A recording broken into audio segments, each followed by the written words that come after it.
Young Leo is a song we wrote in Winnipeg, Jody and I.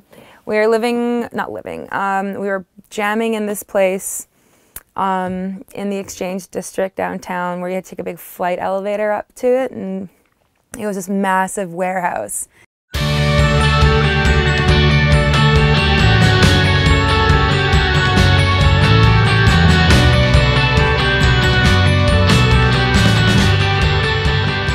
This is when we were just a two-piece still. Like, Young Leo's an older song too. It just wasn't ready for a while. But that song is about us. It's about me and Jody being really fucking impatient with music and the music world. Why aren't we fucking on tour? Why aren't we doing this? Why aren't we doing that? It's about us being incredibly impatient and not waiting for things and wanting things to just kind of happen. And so the whole song is kind of like this self-reflection, being like, you gotta relax. Okay, girl, just take a chill. It'll be fine. Yeah. And we're both Leos, our horoscope signs, so we're the young Leos. Yeah, we're young Leos. So, because I was looking through this like little book of astrology, and you know, it's like young Leo, old Leo, you know, like mature Leo, Leo in love, you know, so it has all these kind of things. And then when I saw young Leo, I was like, huh, all right. And then I read the description, I'm like, all right, that's me. Shit. Maybe we'll have a song called Mature Leo when we get that phase. Yeah, mature Leo.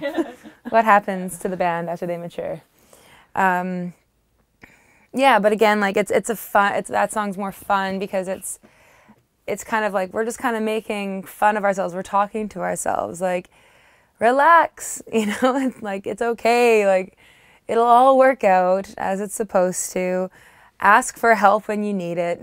Like, and have fun with it. Like, you can have fun and do this and not worry about it. You can have fun in your life and do this and not worry about it, and just center yourself. Sometimes you need to take a step back and just, like, it's okay, you know?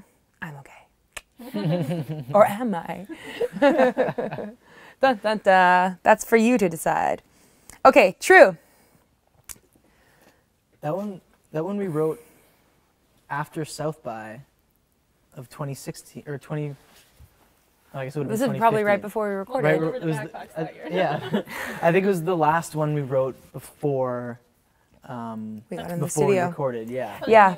We were still. Fun. I was still writing the lyrics in the studio. Yeah. I feel like when you were writing those lyrics, you're like, we need a happy song. So, Yeah. here's this. Yeah, I was getting like, I love our album, really, I do. I love the emotional arc of it, but I felt it did need a little something happy. But you know, it's really hard, like for me, and I don't know how you guys feel about this, but like it's hard to write like a really happy song. Without it being, you know, like cheesy. That you actually relate to. Absolutely, without it that being you want to cheesy. play. Like, how on earth? I don't know. I still don't know how to do it. So. But, you know, I was playing around and I got this great little kind of thing going, and we all just kind of jammed it out. That one came up pretty quick again. It's always great when you have like those quick 10-minute ones. They just burst out. They're meant to be. Yeah, you don't agonize over every little detail and how should you do the structure, how should this go. It just happens naturally. And one thing I like about that is we have a lot of songs where the verses are very driving and like quick, but this one has a bit more of that bump bump, and there's a bit more like space in it. Yeah. And that's one thing I really like about that one. It's just, lots of space. Yeah. It's still very loud and driving in every other part of the song. Yeah. And lyrically, that one's just about,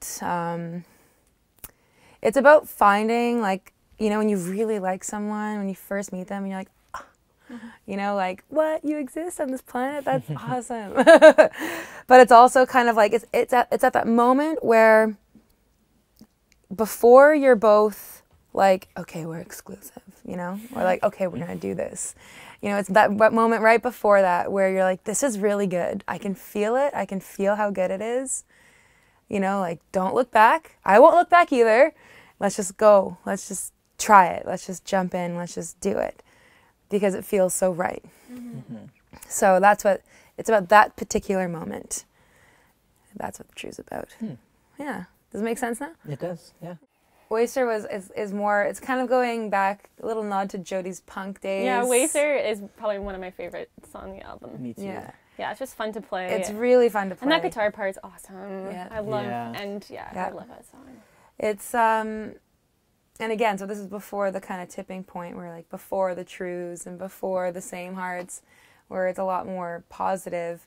It's more about realizing that, you know, you've invested your time in somebody and they've completely wasted your time. That's not positive. Oh, I see what you mean. The Yeah, next one. that's the point. It's not. This is before the whole still life. Sense, So, yeah. So Wasters, it's fun. It's a bit more punky. It's a bit like more fuck you. I'm out of here. I just heard this thing that someone said, like, wrote this thing down on a piece of paper. It said, "I won't miss this."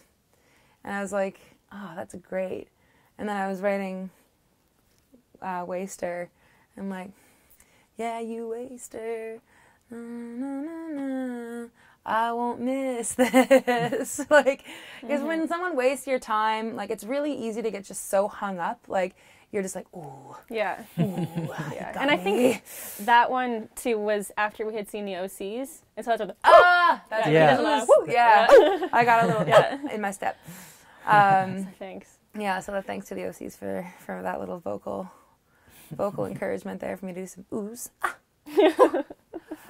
But but I just felt like the best way to end that chorus was "I won't miss this." Mm-hmm. You know, as a way of kind of being like, when that happens, and it's also like a note to me, like, Steph, maybe moving forward, just think to yourself, like, I'm not gonna miss this. Yeah. This guy's an asshole. This girl's an asshole. Whatever.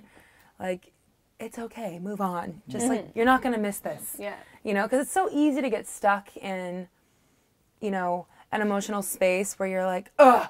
But we got to resolve it, or you got to hear my side, or this, or that. And it's just not important. You don't need to do that. Mm-hmm. So just let it go. They wasted your time, and you won't miss this. True. It's true. It's true life. Same Hearts. Same Hearts. Yeah. Also known as Everything. So that's kind of near the end of the album. Mm-hmm. Yeah. What do you guys want to say about it? I don't know. I feel like Same Hearts is a bit of it's a different one for us because it's so, like, that's one with, that's our poppiest song, I would say, probably, pretty much. Pretty poppy, with that chorus, and well, it's got that anthemic kind of like, totally, very sing-along. Mm-hmm. You know, like, we've got a lot of like aspects of anthemic songs and choruses, like Scout's anthemic, in the sense that it has that call, but like, but not. It's a little bit more melancholy than where this one is. Same Hearts is a lot more, come on everybody, join me and sing this. It's kind of more like, but that's what the song's supposed to be about. The song is supposed to be about bringing people together and being like, okay, you know, you just listened to this whole album. You know, I've been pissed. I've been upset. I've realized some things, you know.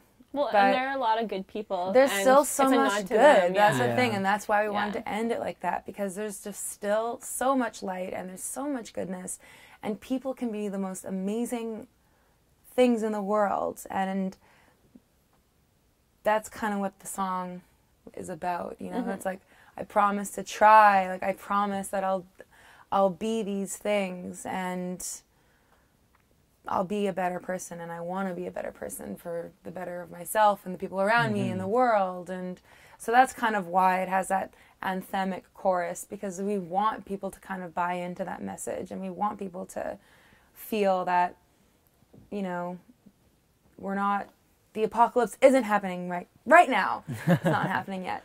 So let's be cool about it. Let's be happy about it. Let's, you know, link arms and skip down the street. Which we're going to do later. Yeah. Well, and from a production standpoint, like, it's very different, I think, from the rest of the record in terms of there's a lot more keyboards and synths, and there's like a whole symphony on that. Yeah, it's like, it's the same chord progression throughout. It's not like each part is a different chord progression. It's the same thing, and things flow really seamlessly, which I think is a perfect way to end the album. Yeah. Exactly. And it ends in that anthemic way, you know. Yeah. Well, then it goes into the outro. Yeah.